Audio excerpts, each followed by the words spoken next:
Hello and welcome back to Burn Pile. This is episode 2, and we got a little feedback about the first episode. I got a little feedback. Of course, it's a new podcast. Sent it to my friends and family, and I got two interesting bits of feedback from someone. Someone said the first thing they had to say, which I agree with. They said too many ums. They said, hey, there's too many ums. And I think that's right. I definitely agree with that. Unquestionably, it's great feedback. Too many ums. You don't want to be listening to a podcast and you hear um and then and I'm not going to lie and say that it's not going to happen anymore, but I'm aware of it. I'm going to be working on it. The thing is, a lot of people they edit out their ums, especially when they're doing a solo YouTube or a solo podcast. They just go in and they edit out all their ums, and I don't want to do that. Right now, this podcast doesn't have any guests, but eventually it probably will. And I really like when there's guests for things to be unedited. And I also really like just hitting record on OBS and uploading. I really don't want to do editing. I just think it's a lot purer and a lot better when there isn't editing. And if I know there isn't editing, it makes me talk in a certain way.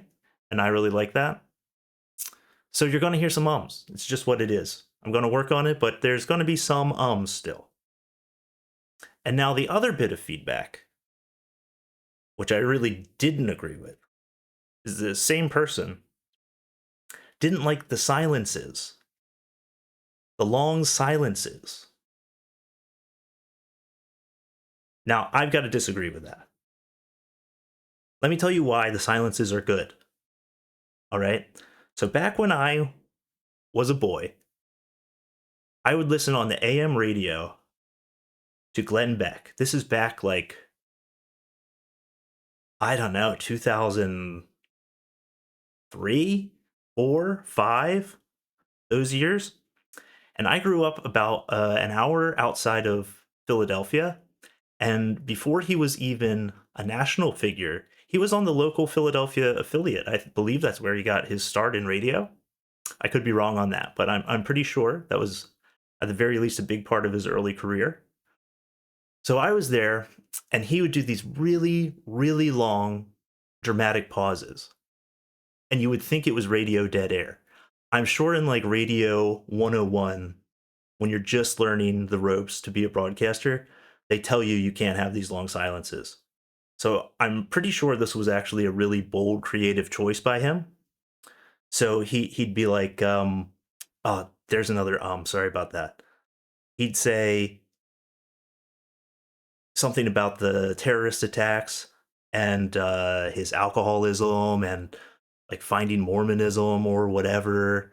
He was describing once, I think, like a nightmare he had while he was an alcoholic about some big black tentacle monster in the sky that was like feeding on his life force or something, and like something like that. And he'd say, and I saw this blackness in the sky, and its tentacles descended down into the city, and I looked up at it.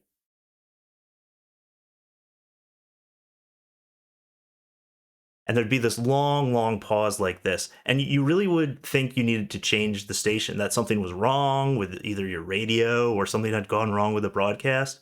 And then he'd come back, he'd go, and that's when I realized that Israel is our greatest ally.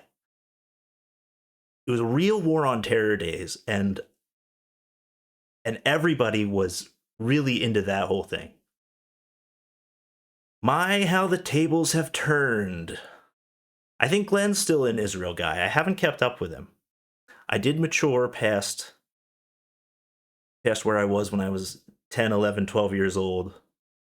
I don't turn to my mom and say, Mom, I think Israel is our greatest ally. Although I did do things like that. I think I did. I was like a precocious kid, but in like a retarded AM radio way. just like the dumbest possible thing you could possibly be, just like the most annoying thing. I used to have really bright red hair too. I was like this gross, disgusting little creature running around talking about things I didn't understand. But to my credit, there are people in their middle age who are doing that right now. So it's not that bad. It actually was a good time. I don't want to say too much bad about Glenn Beck, especially back in the day. You look at the news now, you look and you see, okay, I saw so the fall of al-Assad in Syria, for example, and the leader of the rebel group is a current or former Al-Qaeda affiliate, something like that. And the U.S. State Department goes and has a little chat with him, and then I was reading a tweet quoting a news article where it said they took the $10 million bounty off his head after saying it sounded like he was being pretty pragmatic. And Russia is at war with Ukraine. They have bases in Syria. It's not clean cut. It's not the simple days. It's not the war on terror that I grew up with, where we're palling around with Al Qaeda guys now. Sometimes I long for it.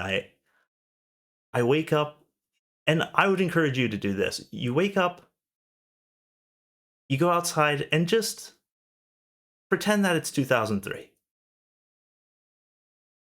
Go outside,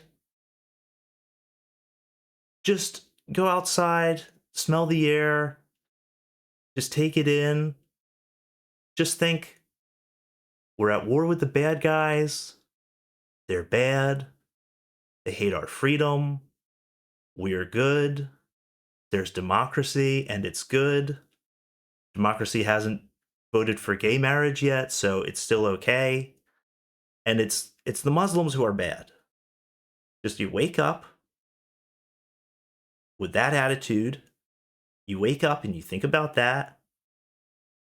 And what you should really do, I know we got Christmas coming up. I want you to do this. Keep the war on terror in your heart. I know now we're friends with Al Qaeda guys fighting Assad, who was really a secular leader, by the way. He wasn't like the Ba'ath Party, or however you pronounce it, Ba'ath Party. I don't know. But that's fairly secular, I believe, unless I'm wrong. So don't worry about us palling around with an Al Qaeda guy who, through the force of militant Islam, overthrew a secular leader.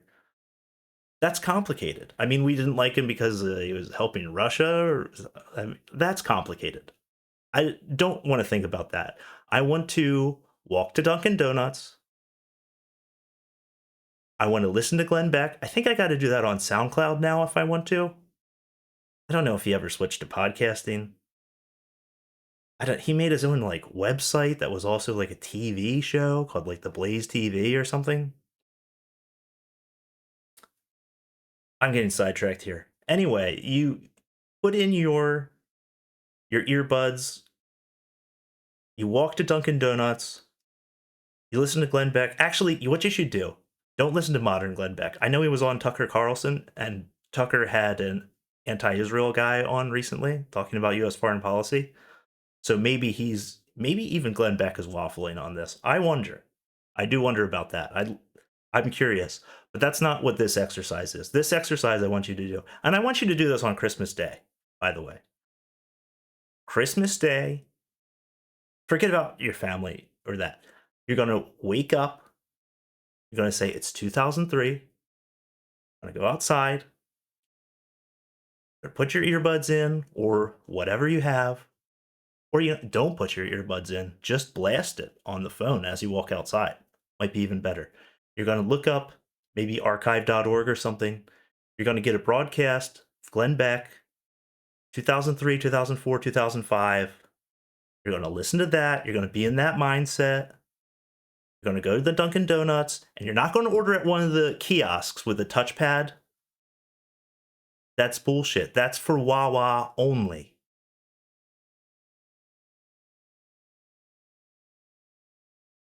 You're going to order a donut and a coffee.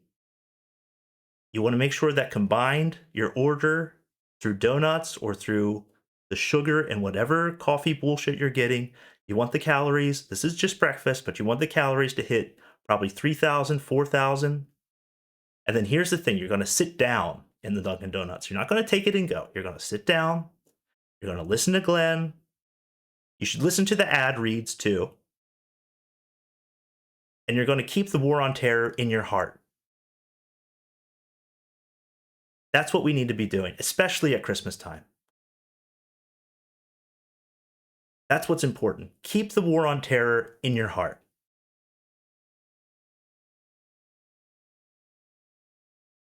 All right, let's get to the first item today. Was it too many? I did a bunch of little dramatic pauses. They weren't as long as his. His were like crazy. His were worse than mine. His were worse than mine last episode. His were insane. No ums though, because he was a pro. He's a real pro.